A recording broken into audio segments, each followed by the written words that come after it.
ایک نئی تحقیق میں یہ حیران کن انکشاف سامنے آیا ہے کہ غذا سے چینی یعنی شوگر کو مکمل طور پر ختم کرنا ہمیشہ فائدہ مند نہیں ہوتا، بلکہ بعض صورتوں میں یہ میٹابولک صحت پر منفی اثرات بھی مرتب کر سکتا ہے۔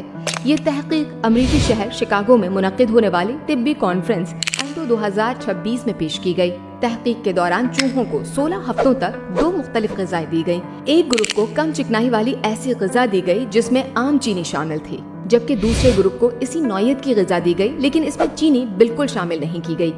نتائج سے معلوم ہوا کہ اگرچہ دونوں گروپس کا وزن تقریباً یکساں رہا، تاہم چینی سے مکمل پرہیز کرنے والے چوہوں میں کئی غیر متوقع صحت کے مسائل سامنے آنے لگے۔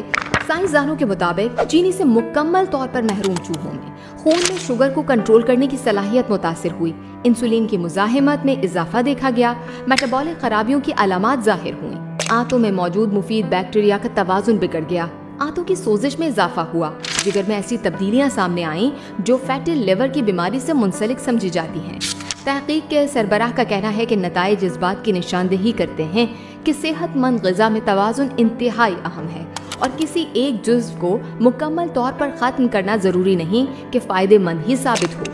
انہوں نے وضاحت کی کہ چینی کا مکمل خاتمہ آنتوں میں موجود مفید جراثیم کو متاثر کر سکتا ہے، جبکہ یہی بیکٹیریا جسم میں میٹابولزم اور سوزش کو کنٹرول کرنے میں اہم کردار ادا کرتے ہیں۔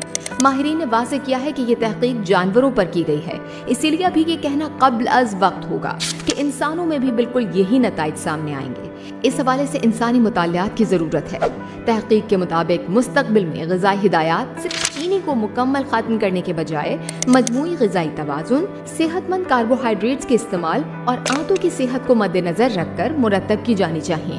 ماہرین کا کہنا ہے کہ زیادہ چینی نقصان دہ ضرور ہے، لیکن اس کا مکمل پرہیز بھی ہر صورت میں بہترین حکمت عملی نہیں ہو سکتا۔ اعتدال اور متوازن غذا ہی بہتر صحت کی بنیاد ہے۔